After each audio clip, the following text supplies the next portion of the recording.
لا حول ولا قوة إلا بالله العلي العظيم. حسبنا الله ونعم الوكيل، نعم المولى ونعم النصير. أعوذ بالله السميع العليم من الشيطان اللعين اللذين الرجيم. بسم الله الرحمن الرحيم. الحمد لله رب العالمين، بارئ الخلائق أجمعين، فاطر السماوات والأرضين، لم يتخذ صاحبة ولا ولدا، ولم يكن له شريك في الملك.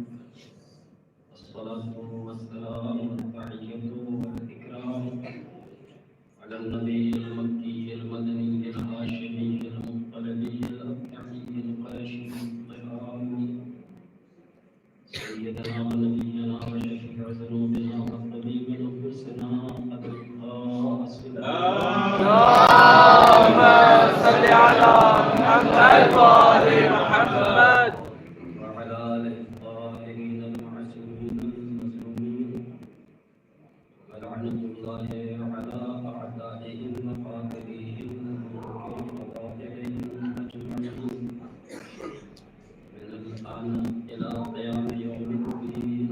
آمين يا رب العالمين. أما بعد، فقد قال الله تبارك وتعالى في محكم كتابه المبين ومحكم كتابه المتين وقوله الحق. بسم الله الرحمن الرحيم. ومن حاجك فيه من بعد ما جاءك من العلم فقل تعالوا ندعو أبناءنا وأبناءكم ونساءنا ونساءكم وأنفسنا وأنفسكم ثم نبتهل فنجعل لعنة الله على الكاذبين. اللهم صل على محمد وآل محمد. آج ہمارا کائنات کی جس عظیم ترین شخصیت اور جس عظیم ذات کا سوگ منانے کے لیے بیٹھے ہیں، دنیا میں اس کا کوئی مثل اور اس کا کوئی نظیر نہیں.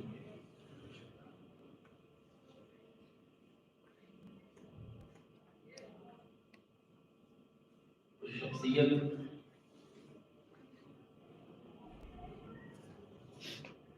کے سلسلے میں کچھ کہنے کے لیے میں قرآن کریم کے جن فقروں کی تلاوت کی ہے، اس میں پروردگار عالم اپنے نبی سے خطاب کرتے ہوئے ارشاد فرما رہا ہے: من حاجک فیہ من بعد ما جاءک من العلم. اے پیغمبر، علم پہنچ جانے کے بعد بھی اگر یہ نجران کے نصرانی آپ سے خدا کے سلسلے میں کٹوتی کر رہے ہیں تو ان سے کہہ دیجیے کہ تم اپنے بیٹوں کو لاؤ، ہم اپنے بیٹوں کو لاتے ہیں. تم اپنی عورتوں کو لاؤ، ہم اپنی عورتوں کو لاتے ہیں. تم اپنے نفسوں کو لاؤ، ہم اپنے نفسوں کو لاتے ہیں. اور پھر جھوٹوں پہ لعنت کی جائے، جو بھی جھوٹا ہوگا اللہ کا عذاب اس پہ نازل ہوگا. عام طریقے سے اس موقع پہ قرآن کے اس فقروں کی تلاوت، ان فقروں کی تلاوت نہیں کی جاتی، کیجیے کہ یہ آیت مباہلے سے مربوط ہے، لیکن جتنی زیادہ یہ مباہلے سے مربوط ہے اس سے کہیں زیادہ آج کے دن سے بھی مربوط ہے۔ یہ آیت ہمیں اور آپ کو بتائے گی کہ جناب صدیقہ طاہرہ بطول عذرا فاطمہ زہرا سلام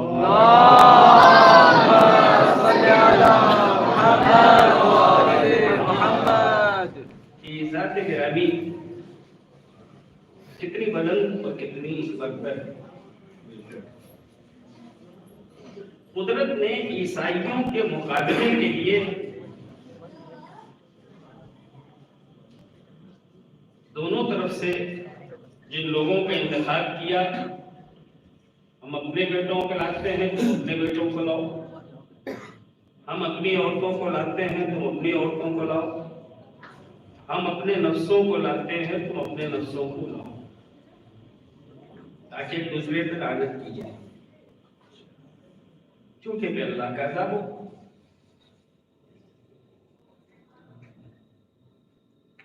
مدرسہ ہے، سب جانتے ہیں کہ الفاظ ہر جگہ جمع کے استعمال ہوتے ہیں،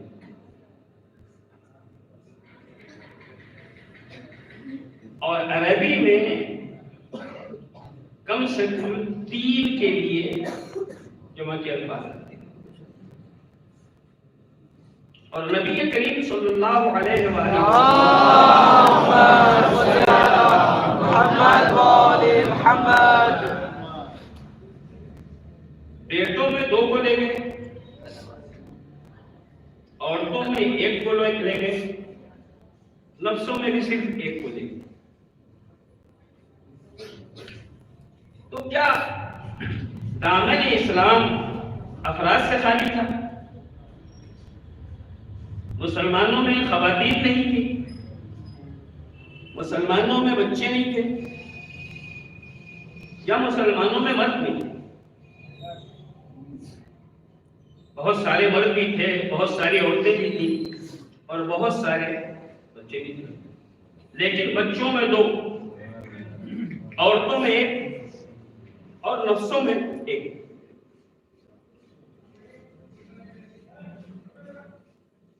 میں نے تاریخ اسلام سے یہ پوچھا کہ آخر اتنے بڑے مرحلے کو سر کرنے کے لیے صرف چند افراد میدان میں کیوں آئے؟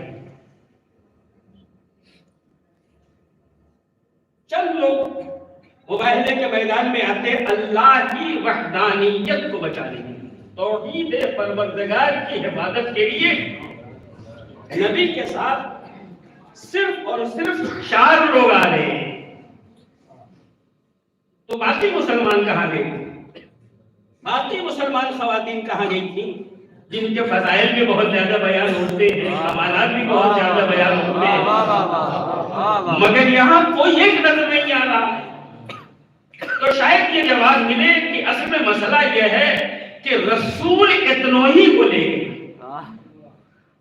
رسول اتنے ہی لوگوں کو لے گئے۔ اگر رسول اتنے ہی لوگوں کو لے گئے تو ایک سوال پیدا ہوتا ہے کہ رسول اتنے ہی لوگوں کو کیوں لے گئے؟ اگر رسول صرف اتنے ہی لوگوں کو لے گئے تو سوال پیدا ہوتا ہے کہ رسول اتنے ہی لوگوں کو کیوں لے گئے؟ عزیزان گرامی، اس کا سیدھا سیدھا جواب یہ ہے کہ یہ میدان تیر و تبر و شمشیر سے سر نہیں کرنا تھا، بلکہ یہ میدان عذاب کی دعاؤں سے سر کرنا تھا، سچائی کو ثابت کرنا تھا، جھوٹ کا کما کرنا تھا۔ پتا تھا جو جھوٹا نکلا اس پہ عذاب ضرور آئے گا۔ اب یہ نبی کی احتیاط تھی کہ نبی نے صرف انہیں کو لیا جو نبی کی نگاہ میں سچے تھے۔ توجہ ہے؟ اب اگر یہ ذات مقدسہ نبی کی نگاہ میں سچے تھے تو یا نبی کا فیصلہ صحیح مان لیا جائے، یا بعد نبی جب صدیق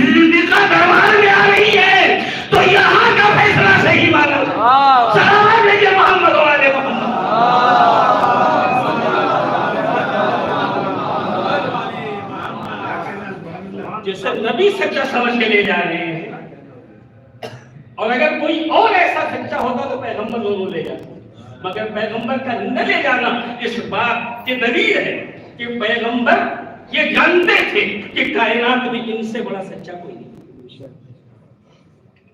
تو اگر پیغمبر کا فیصلہ یہ ہے تو پھر بعد پیغمبر جب بیوی آ کے اپنے حق کا مطالبہ کرتی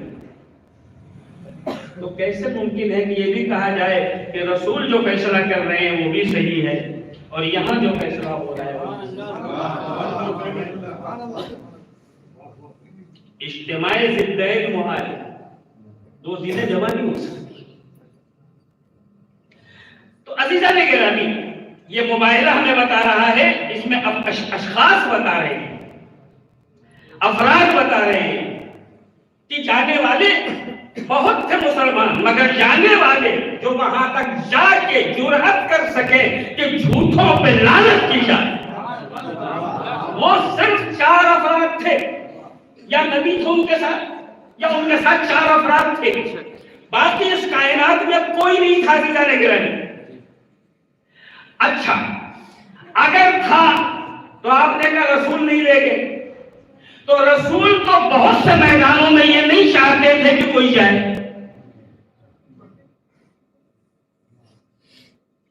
نبی کسی کا نام لیتے تھے اور کوئی یہ کہتا تھا کہ ہم جانا چاہتے ہیں، یا رسول اللہ ہمیں اجازت دے دیجیے، ہمیں موقع دے دیجیے۔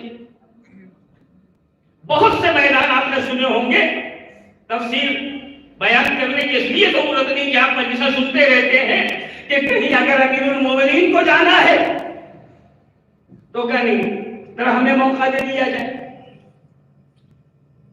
ہے نا؟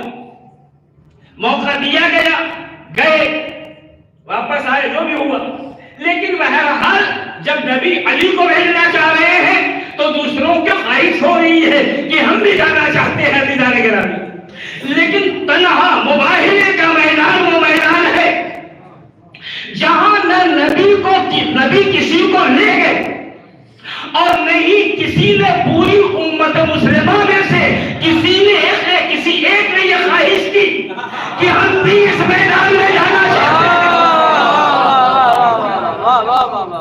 ہمیں اس سعادت سے محروم نہ کیجیے یا رسول اللہ، بے شک آپ ان کو لے لیجیے لیکن ہم بھی اس میدان میں جانا چاہتے ہیں۔ تاریخ کہتی ہے نہ نبی کسی کو لے گئے، نہ کسی فرد بشر نے یہ خواہش کی کہ ہم بھی جانا چاہتے ہیں۔ میری سمجھ میں نہیں آ رہا تھا ہر جگہ خواہش کرنے والے آج خواہش کیوں نہیں کر رہے ہیں؟ معاملہ غور کرنے پر سامنے آیا کہ تیر و تبر اور شمشیر سے بھاگ کے آ جانا آسان تھا، اللہ کے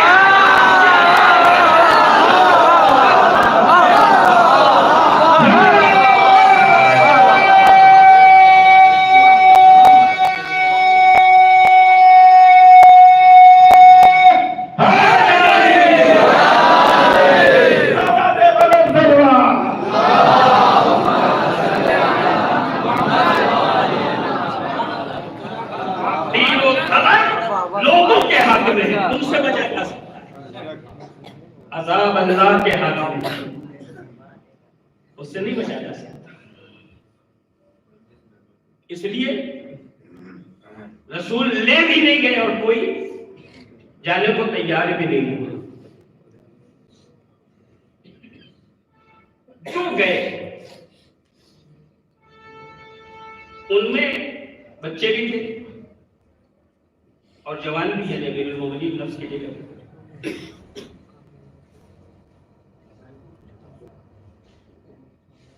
رسول خود بزرگ خانوادہ کی حیثیت سے تو عموماً ماحول میں 2-3 طرح کے لوگ ہوتے ہیں، بزرگ ہوتے ہیں، جوان ہوتے ہیں، بچے ہوتے ہیں۔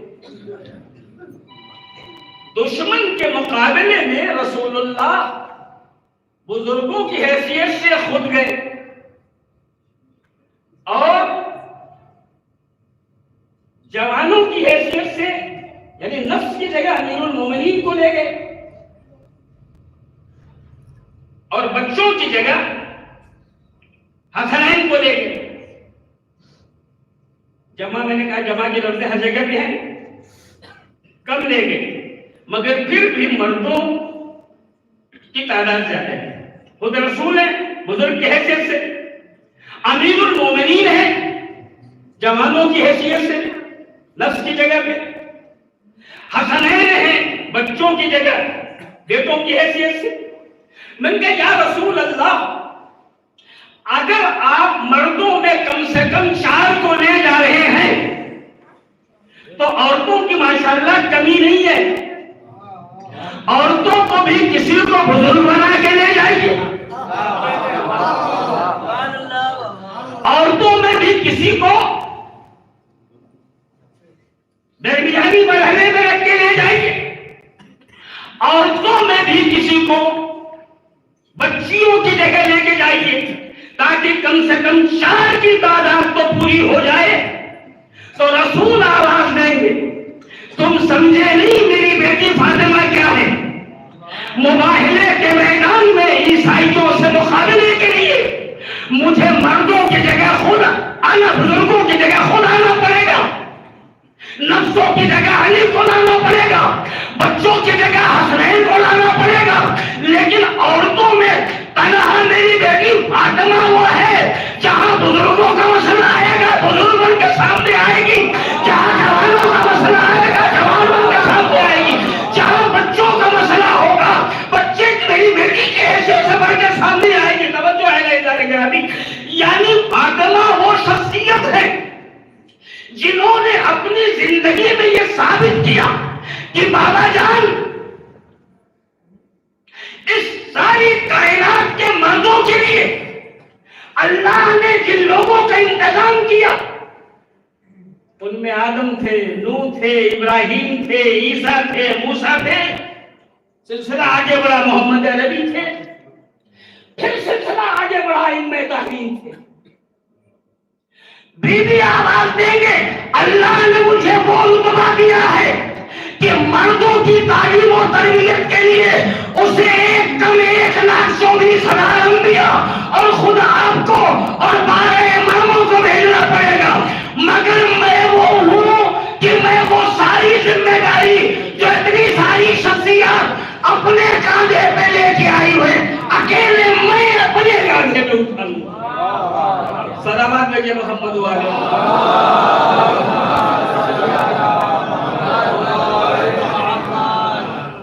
عزیزان گرامی، جناب فاطمہ زہرا کی عظمت اور ان کی فضیلت ہم اور آپ اس قابل نہیں ہے کہ ہم اسے بیان کر سکیں.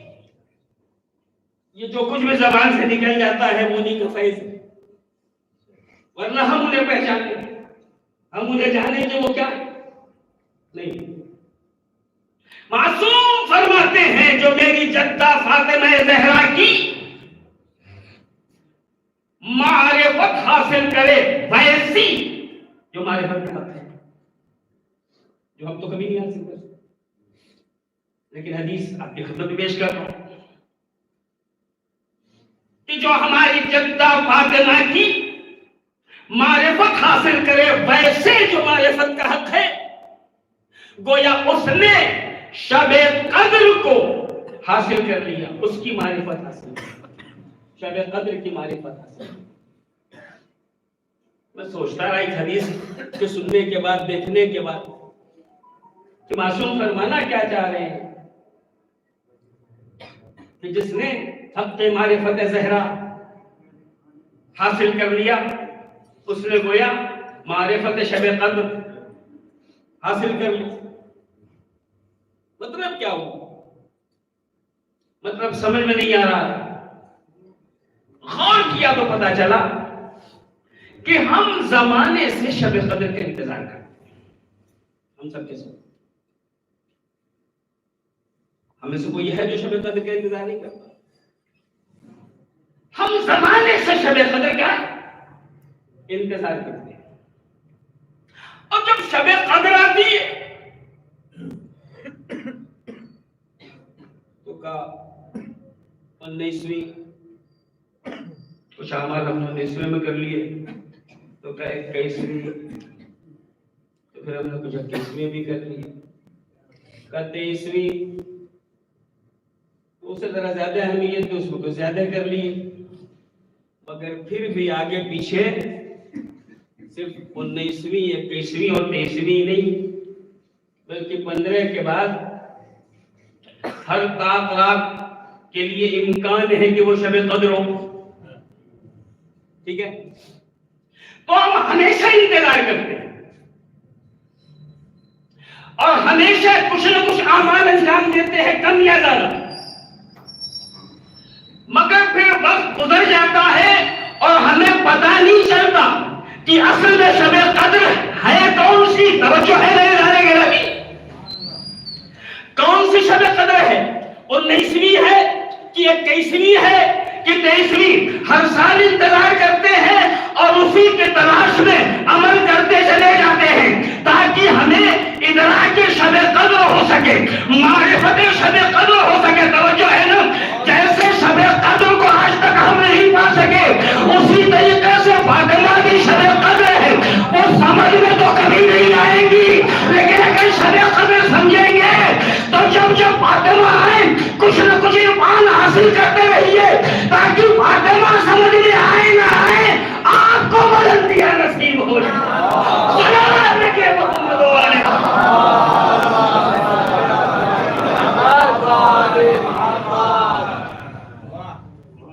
اس طریقے سے شب قدر کسی کے سمجھ میں نہیں آ سکتی کہ وہ کون سی رات ہے، اسی طرح ساری زندگی گزر جائے گی، زہرا سمجھ میں نہیں آئے گی کہ یہ کون سی رات ہے۔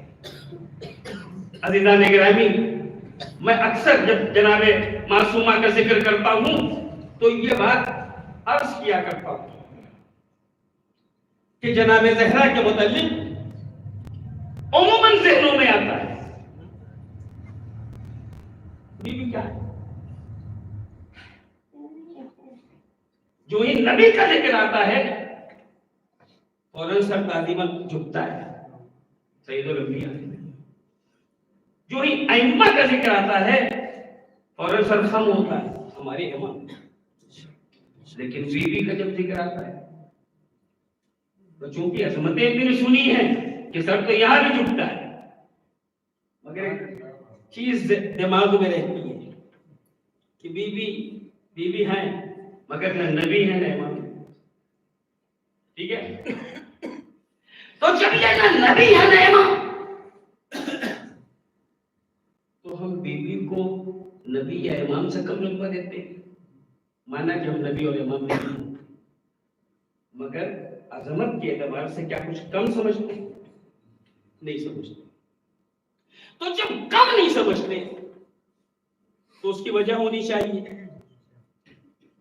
اس لیے کہ ائمہ کے اپنے فضائل و کمالات ہیں، نبی کے بھی اپنے فضائل و کمالات ہیں، تو پھر بی بی کی بھی اپنی حیثیت سامنے آنی چاہیے نا، تاکہ پتہ چلے کہ ہم کیوں کم نہیں سمجھتے۔ اور اس حیثیت کو خدا بھی سامنے لایا ہے، نبی بھی سامنے لائے ہیں، ضرورت ہے کہ آنکھیں کھولے تاکہ زہرا سمجھ میں آئے۔ عزیزان گرامی، ابھی میں آپ کے سامنے مباہلے کی آیت پڑھ رہا تھا، جب یہ چند افراد جو ہے دشمن کے مقابلے پہ گئے تو جانتے ہیں ترتیب کیا تھی؟ قرآن نے بھی ترتیب وہی رکھی تھی اور رسول اللہ نے بھی ترتیب وہی رکھی تھی۔ نبی سربراہ ہیں، وہ آگے ہیں، دونوں شہزادے ایک گود میں ایک انگلی پکڑے ہوئے، وہ بھی نبی کے ساتھ، بیچ میں فاطمہ زہرا، پیچھے امیر المومنین۔ میں نے کہا یا رسول اللہ، نبوت اور پھر امامت، فاطمہ کو پیچھے ہونا چاہیے تھا، اس لیے کہ نبی ہے نہ امام۔ کہا فاطمہ تخت عصمت و عفت و سعادت کی وہ ملکہ ہے کہ وہ جب باہر نکلے گی تو اس کی پہرےداری کے لیے نبوت بھی رہے گی، امامت بھی رہے گی، تاکہ پتہ چلے کہ فاطمہ ہے کیا۔ میں نے کہا یا رسول اللہ، کیسے پتہ چلے گا فاطمہ کا مسئلہ دین کا ہے، دین کو بچانے کے لیے یا بانی آئے گا یا محافظ آئے گا. نبی بانی ہوتا ہے، امام محافظ. دین کا مسئلہ ہے اسے بچانے، یا نبی آئے گا یا بانی آئے گا یا محافظ آئے گا. توجہ ہے نہیں کرے گا. یہ بیچ میں سیدہ کیا ہے جو آئی ہے؟ وہ تو نہ نبی ہے نہ امام ہے. کہ میں نے بیچ میں اسی لیے رکھا ہے تاکہ پتا چلے زہرا کیا ہے. زہرا درمیان میں ہے، آگے ہے نبوت، پیچھے ہے امامت. زہرا کا رتبہ یہ ہے کہ دو قدم تیز چلے تو نبوت چھونے، ذرا ٹال کے چلے تو امامت چھونے. بیچ سے ہٹ جائے تو نہ نبوت مکمل ہو پائے.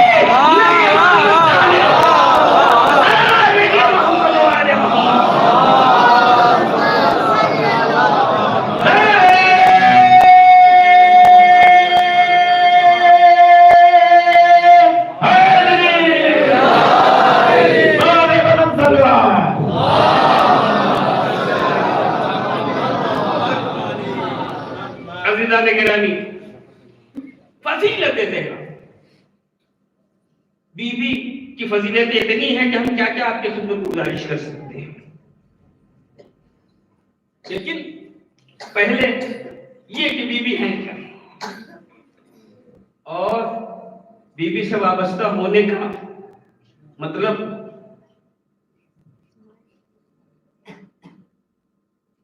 میری بدقسمتی ہے، میں بولتا ہوں ایسا کہ ان سے وابستہ ہونے کا مطلب نعرے نہیں، شور شرابہ نہیں، ہنگامہ نہیں ہے. ان سے وابستہ ہونے کا مطلب کچھ کر کے دکھانا ہے. صلوات ہے جب ان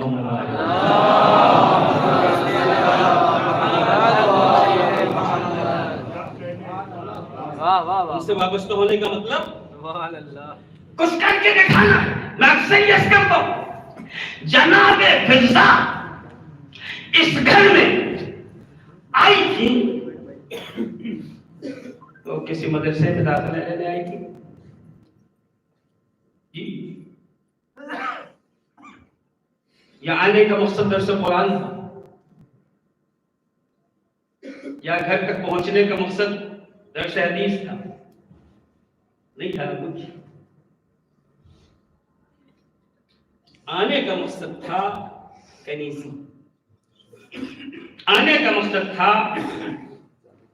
ہانڈی برتن، آنے کا مطلب تھا اس گھر کی صفائی، اس گھر کی خدمت. ٹھیک، لیکن فضا جب اس گھر میں آئی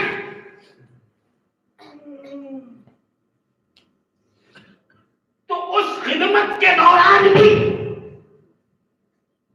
انہوں نے یہ محسوس کیا کہ اس گھر کی فضاؤں میں قرآن کی آیتیں بکھری، تو اسے سمیٹ لیا.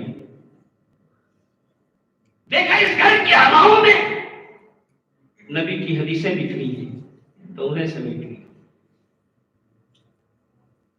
دیکھا کہ اس گھر کے ماحول میں کردار معصومین بکھرا ہوا ہے، تو انہیں سمیٹ لیا. اور جب سمیٹتے ہیں تو اللہ انہیں اتنا ہی کمزور ہو بہت بلند کر دیتا ہے. کنیز بن کے آئی تھی نا، کنیز بن کے آئی تھی نا. پنجتن کتنے ہیں جی؟ پنجتن 5 ہی ہیں نا.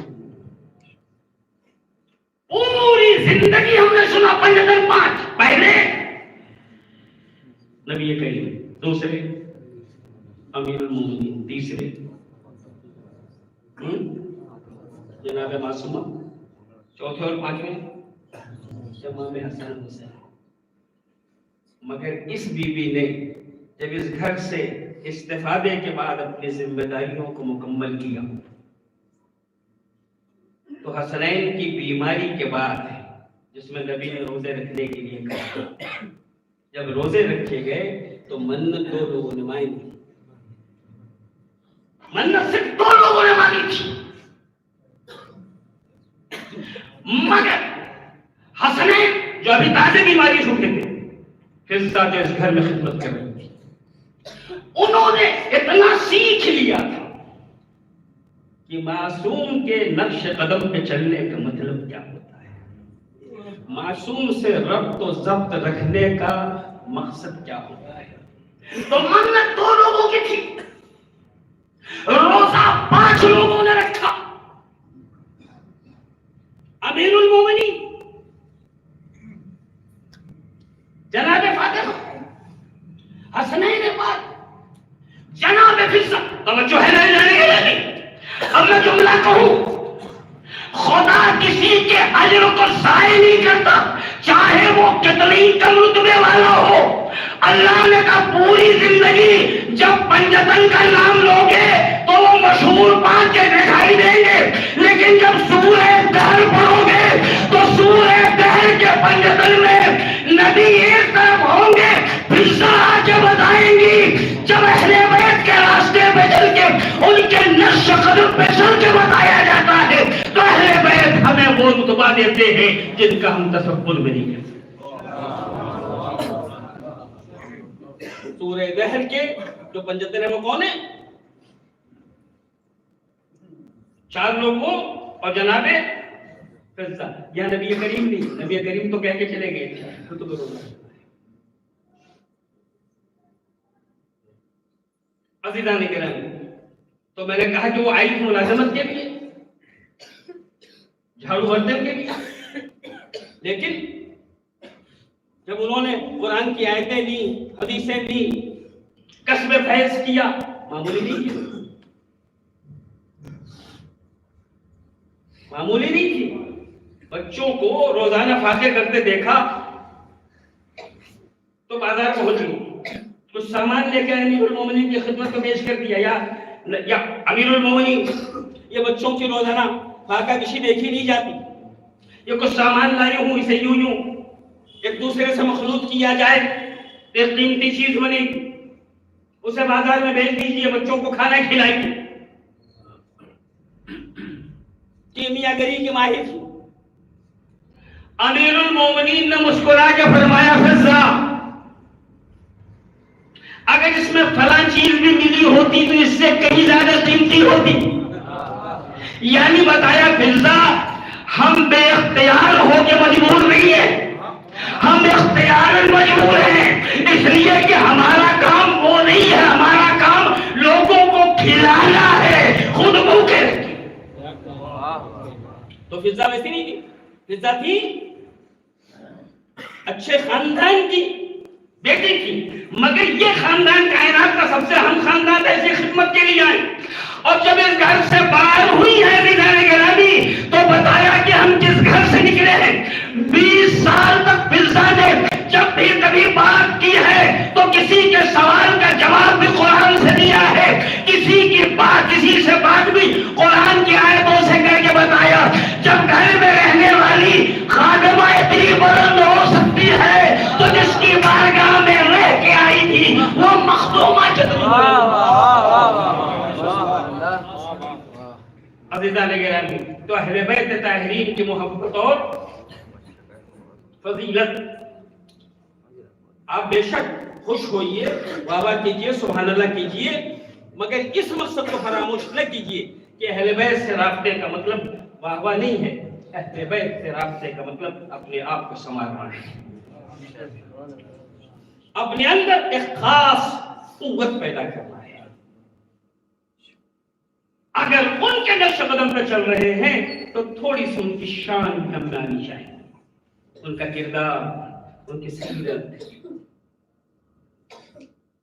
ان کے شب و روز کچھ جھلک دکھائی دے تاکہ پتہ چلے ہم اہل بیت طاہرین سے بنتے ہیں۔ عزیزو،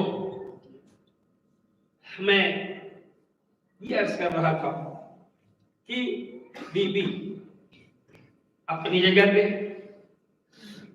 ایک اہم شخصیت، اتنی اہم شخصیت کہ جن کا کوئی جواب نہیں، کوئی مثل نہیں، کوئی نظیر نہیں۔ علامہ اقبال کہتے ہیں مریم از یک نسبت عیسیٰ عزیز، از سے نسبت حضرت زہرا عزیز. مریم بہت بلند ہے، قرآن نے ان کا ذکر کیا ہے، مگر صرف ایک نسبت ہے جناب عیسیٰ کی. جناب زہرا فخر عیسیٰ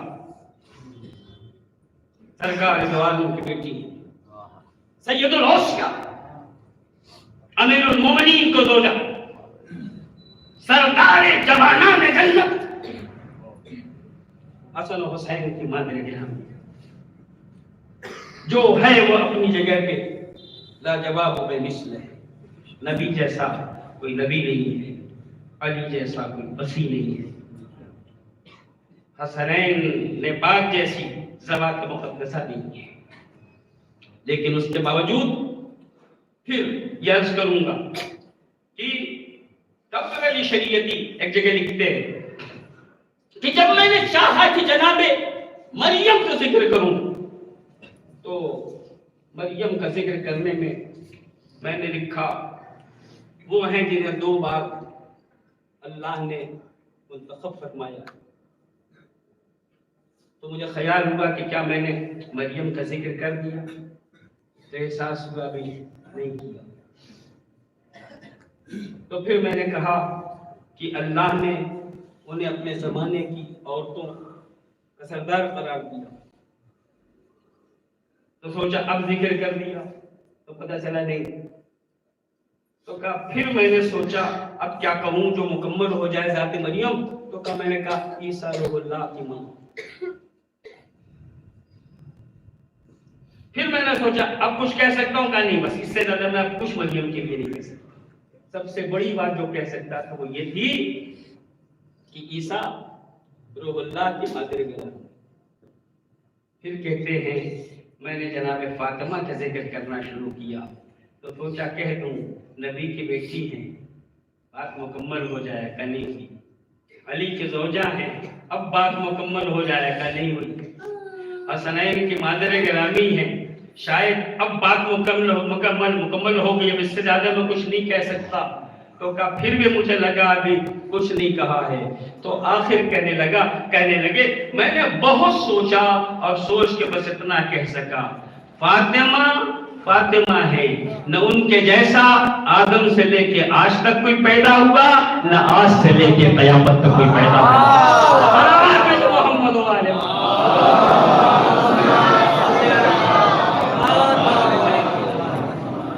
اور یہی وجہ ہے کہ جب تھوڑا آگے بڑھیے تو آپ کو احساس ہوگا کہ ذات جناب صدیق طاہرہ کیا ہے. عموماً ہم سامنے کی چیزیں لیتے ہیں اور اس سے فضیلت ظاہر کرتے ہیں. جیسے ابھی میں نے آپ کی خدمت میں گزارش کی کہ نبی کی بیٹی امیر المومنین کے زوجہ حسنین کی مادر گرامی، فضیلت ہے یہ بھی.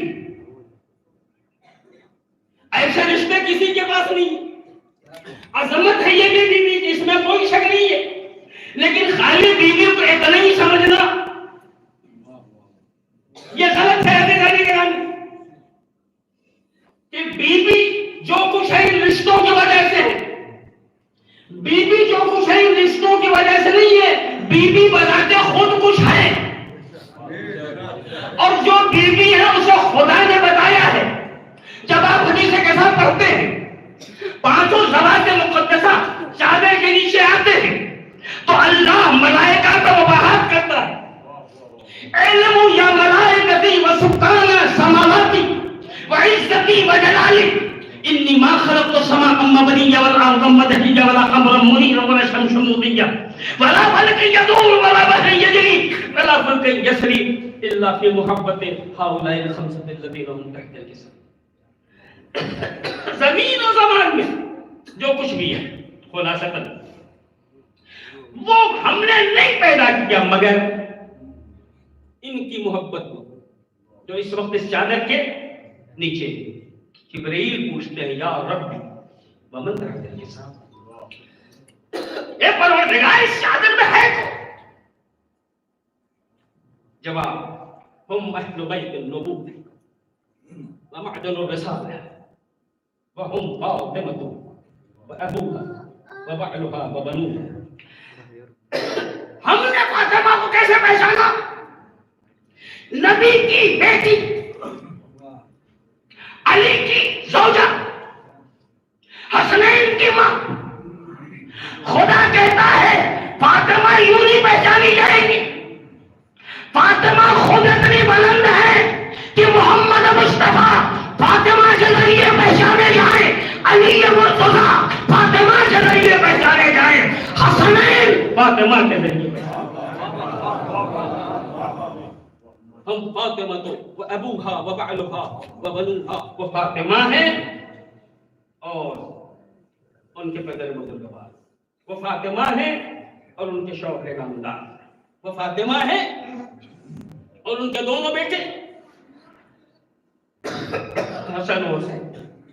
عزیزان گرامی، اس بی بی کی فضیلت اور مکرمت میں آپ کی خدمت میں کیا گزارش کروں کہ ابھی میں نے کہا تھا کہ خدا، رسول، ائمہ تعلیم، جس زاویے سے آپ بی بی پہ نگاہ ڈالیں ہر زاویے سے لاجواب ہے. ایک باپ اپنی بیٹی کو اپنے داماد کے حوالے کرتا ہے. کسی باپ میں یہ جرأت نہیں کہ وہ اپنے داماد سے پوچھے بیٹا بتائیے آپ نے میری بیٹی کو کیسا پایا. مگر جو باپ اپنی بیٹی کو پورے اعتماد کے ساتھ پال کے بڑا کر رہا ہے، اسے بھرپور اعتماد ہے. بیٹی کو شوہر کے حوالے کیا اور پھر سوال ہو رہا ہے علی تم نے میری بیٹی زہرا کو کیسا پایا؟ اور امیر المومنین فرماتے ہیں نعم العون فی طاعت اللہ، اللہ کی اطاعت میں بہترین مددگار پایا. عزیزوں، یہ بی بی ہیں، نبی بھی تعریف کر رہے، علی بھی تعریف کر رہے اور خود خدا نے بھی تعریف کی ہے. سورہ دہر اور دوسری سورہ کوثر اور دوسری چیزیں اس بات کی دلیل ہے. مجھے صرف یہ بات کرنی ہے کہ بی بی اصل میں الگ تھلگ شخصیت ہیں، یعنی خود جیسا میں نے ابھی آپ کے سامنے چھیڑا، نبوت، امام اور بی بی. ٹھیک ہے، اب ہر طریقے سے آپ دیکھیے کہ بی بی کو خدا نے خاص فضیلت دی ہے. نبی کریم صلی اللہ علیہ وآلہ وسلم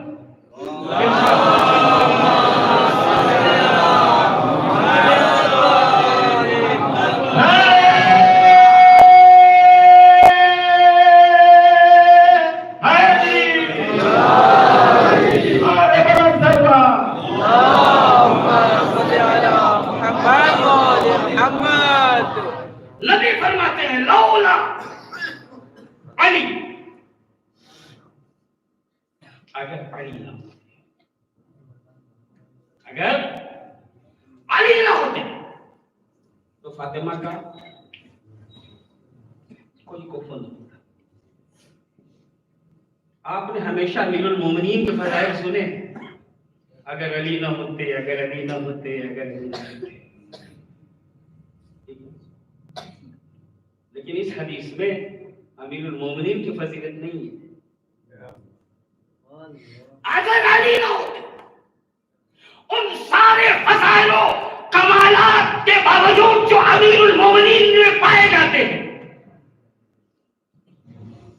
خلاصتاً مولا نے اپنے کو پچھلوایا ینحدر عن السیل ولا یرقى الیہ الطیر.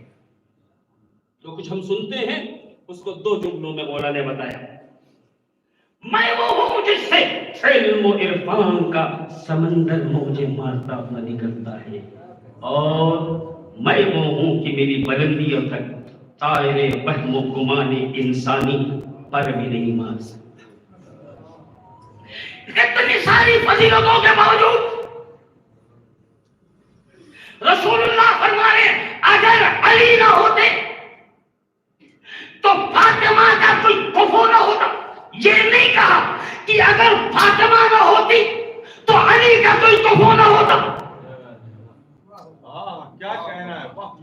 یہ نہیں کہا کہ اگر فاطمہ نہ ہوتی تو علی کا کوئی کفو نہ ہوتا، فرمایا اگر علی نہ ہوتے تو فاطمہ کا کوئی کفو نہ ہوتا.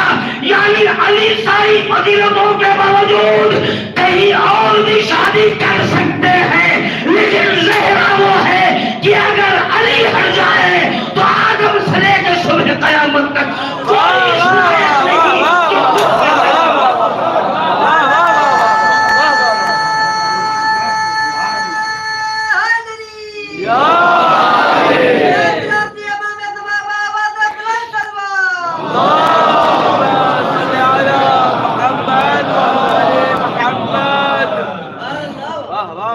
علی اپنے تمام کمالات کے بعد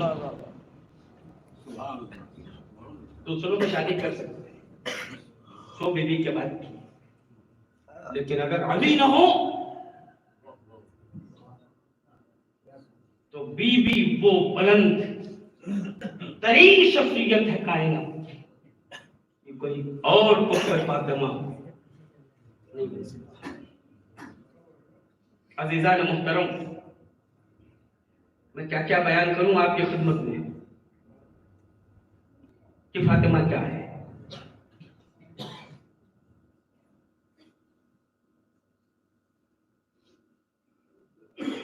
ہم اور آپ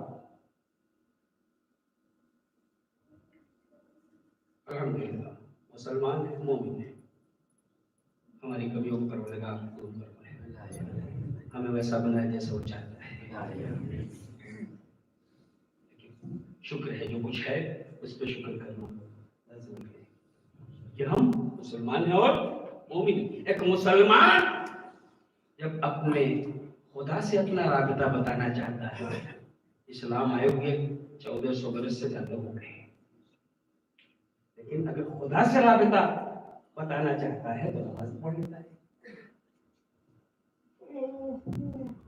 اور جب وہ رسول سے اپنا رابطہ ظاہر کرنا چاہتا ہے اور ان سے اظہار محبت کرتا ہے تو کیا کرتا ہے؟ صلوات علیہ محمد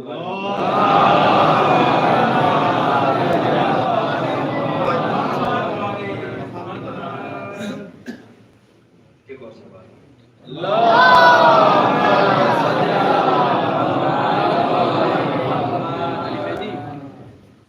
14 صدیاں گزرنے کے باوجود جب ایک مسلمان اللہ سے رابطہ کرنا چاہتا ہے تو نمازیں پڑھتا ہے. محبت رسول کے سلسلے میں سکون حاصل کرنا چاہتا ہے، سوچتا ہے نبی نے بڑا احسان کیا تو کیا کرنا چاہیے، تو وہ کہتا ہے السلام علیکم یا رسول اللہ، اے اللہ کے نبی آپ کا سلام ہو، اگر آپ نہ ہوتے تو یہ جو کچھ پہنچا ہم تک کچھ نہیں پہنچا. ٹھیک ہے، اتنا زمانہ گزر گیا، خدا سے رابطہ نمازوں کے ذریعے تاکہ سکون ہو جائے کہ ہم خدا والے، رسول اللہ سے رابطہ سلام کے ذریعے تاکہ سکون ہو جائے کہ ہم رسول اللہ والے ہیں. توجہ ہے نا. اب میں آپ کی خدمت میں گزارش کروں کہ ساری دنیا کا مسلمان جب اپنے رسول کی محبت سے پرسکون ہونا چاہتا ہے تو السلام علیکم یا رسول اللہ کہتا ہے، اور جب خود رسول اللہ پرسکون ہونا چاہتے ہیں تو نئے زہرا پہ آ کے کہتے ہیں السلام علیکم یا اہل بیت النبوت.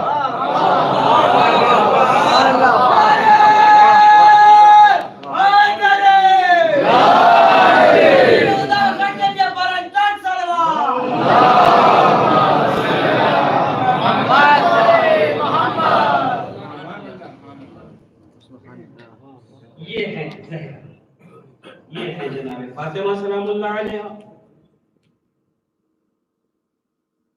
جن کے الفاظ تک اتنے محترم ہیں کہ اگر زبان سے کوئی خطرہ چونکہ بہلانے کے لیے بھی نکل جائے، اللہ کہتا ہے میری کنیز خاص کے دہن سے نکلی ہوئی بات ہے. بات سے بات نہ ٹکرانے پائے. کیا کہا تھا بیوی نے؟ بیٹو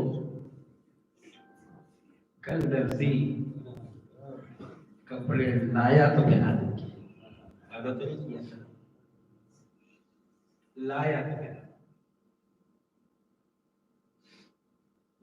اس لایا کی لاج رکھتے ہوئے اللہ نے جنت کے لباس بھیجے. وہ بھی کسی اور کے ذریعے نہیں، داروغ جنت کے ذریعے. اس تاکید کے ساتھ کہ اگر بنت رسول سوال کرتے کون، خبردار میں بتانا میں داروغ جنت. اور جب آیا ہے اور بیوی نے سوال کیا کون، کہ انا خیاط الحسنین، میں حسنین کا دردی کپڑے لایا. میں جگہ جگہ سے آپ کی خدمت میں یہ ساری باتیں اس لیے پیش کر رہا ہوں تاکہ ہر طرف سے آپ کو احساس ہو کہ بیوی خدا رسول اور معصومین کی نگاہ میں کتنی بلند ہے. امام علیہ السلام کا وہ فقرہ آپ نے سنا ہوگا نا، اس میں امام فرماتے ہیں ہم تمام ائمہ اللہ کی حجت ہیں تمہارے لیے. ہم تمام ائمہ اللہ جو حجت ہے تمہارے لیے، اور ہماری جدہ فاطمہ حجت ہے ہمارے لیے.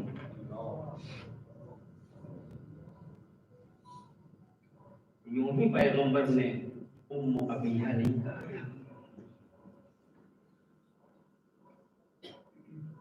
یوں ہی نبی کریم بی بی کی تعظیم کے لیے بسر و قد کھڑے ہو جاتے تھے. علماء شیعہ ہو یا سنی سبھی نے اس بات کو لکھا ہے کہ جب کبھی بی بی رسول اللہ کی بزم میں آتی تھی، نبی کی بزم میں آتی تھی، تو پیغمبر اپنی جگہ سے کھڑے ہوتے تھے اور والہانہ انداز میں بیوی کی طرف پڑھتے تھے. عموماً جب یہ بات پڑھی جاتی تھی تو کہا جاتا تھا کہ رسول کھڑے ہوتے تھے اور بیوی کی تعظیم کرتے تھے. صحابہ معظم کے ہاں ایک عالم دین تقریر کرتے تھے، انہوں نے بھی کچھ ایسی ترجمہ کی.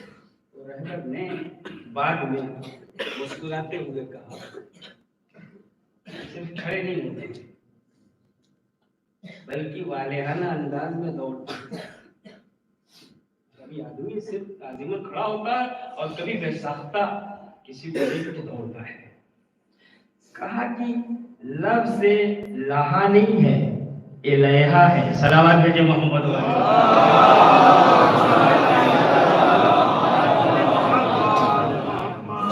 بے ساختہ بیوی کی طرف دوڑتے اور انہیں بوسا دیتے، پھر لاتے اور لا کے اپنی جگہ پہ بیٹھا، جہاں خود بیٹھے ہوئے وہاں بیٹھا. روایت میں یہ بھی ہے کہ جب نبی جاتے تھے تو بیوی بھی یہی کرتی تھی، اور نبی کے ہاں جب بیوی آتی تھی تو جہاں خود بیٹھے ہوتے تھے وہاں بیوی کو بٹھاتے تھے. کم سے کم اتنی بات تو لوگوں کی سمجھ میں آنی چاہیے کہ فاطمہ کیا ہے. اس لیے کہ اسی گھر میں امہات المومنین میں سے ایک ام المومنین آ چکی ہے. اتفاق سے ان کے پدر بزرگوار نے اسلام قبول نہیں کیا اور وہ ان سے ملنے آتے اسی گھر میں، اور وہ چاہتے ہیں کہ اس جگہ پہ بیٹھے جہاں رسول اللہ بیٹھے تھے. تو ام المومنین جو اسلام قبول کر کے زوجیت پیغمبر کے دائرے میں آ چکی ہیں، علماء نے لکھا ہے، دونوں طرف علماء نے، کہ وہ بے ساختہ اٹھی اور جلدی سے اس بستر کو لپیٹ کے ایک طرف کر کے کہا یہ تمہارے بیٹھنے کی جگہ نہیں ہے. توجہ ہے نا؟ اب تو سمجھو کہ جہاں ام المومنین اپنے باپ کو نہ بیٹھنے دیں وہاں رسول اللہ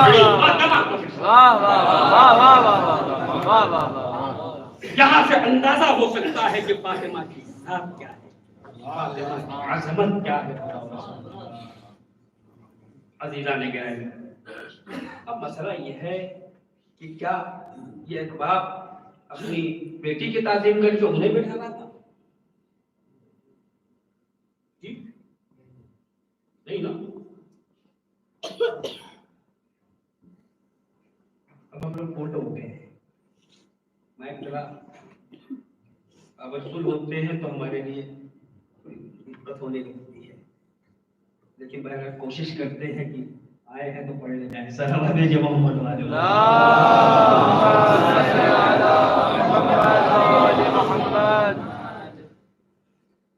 کیا یہ ایک باپ اپنی بیٹی کی تعظیم کرتا ہے؟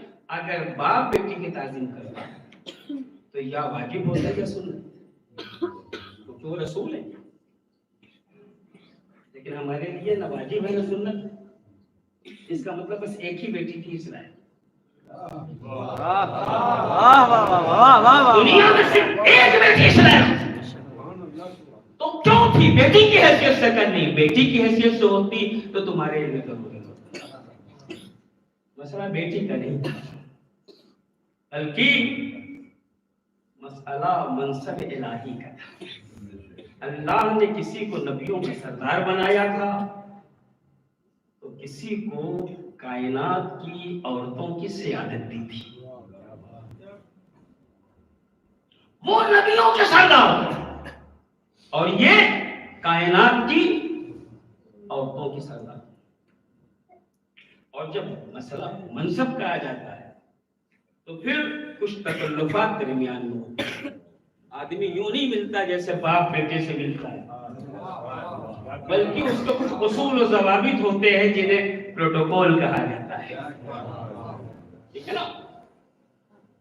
کہ جب وہ صاحب آئیں گے تو ہم کیسے ملیں گے اور ہم جائیں گے تو وہ کیسے ملیں گے۔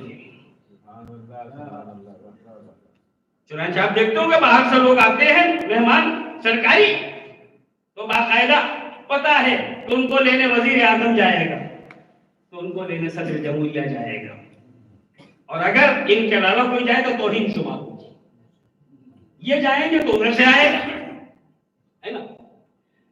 تو جب منصب کی بات آتی ہے تو پھر یہ نہیں دیکھا جاتا رشتہ کیا ہے، یہ دیکھا جاتا ہے عہدہ کیا ہے، منصب کیا ہے۔ توجہ ہے نا انسان گرامی، نبیوں کے سردار کے پاس کائنات کی عورتوں کی سردار تھی۔ نبی کھڑے ہو گئے اس آنے والی سردار کے لیے، دیکھنے میں ایک پہنچی ایک کھڑی ہوئی، لیکن ایسا نہیں ہوتا۔ اکثر ایسا ہوتا ہے باہر سے لوگ آتے ہیں انڈیا، وزیر اعظم کہیں کا آیا انڈیا کے وزیر اعظم سے بات کی، جناب آپ کے یہاں فلاں فلاں چیز فراواں ہے، ہمارے یہاں نہیں ہے، ہمارے یہاں فلاں چیز فراواں ہے، آپ کیا نہیں ہے، تو ہم وہ چیز آپ کو دے دیتے ہیں، آپ یہ چیز ہم کو دے دیتے ہیں، اور اس طریقے سے آپس میں معاہدہ ہوتا ہے، ٹھیک ہے۔ جب معاہدہ ہوتا ہے تو ہوتا کیا ہے؟ آپ نے دیکھا ہوگا کہ جب دو ملکوں کے درمیان معاہدہ ہوتا ہے تو ایک آدمی یہاں بیٹھتا ہے، ایک فائل یہاں ہوتی ہے یہاں، اس نے بات تو پہلے ہو چکی ہوتی، خالی دستخط باقی رہتا ہے میڈیا کے سامنے، انہوں نے دستخط کی، یہ فائل ادھر سرکار دی، انہوں نے دستخط کیا، فائل ادھر سرکار دی۔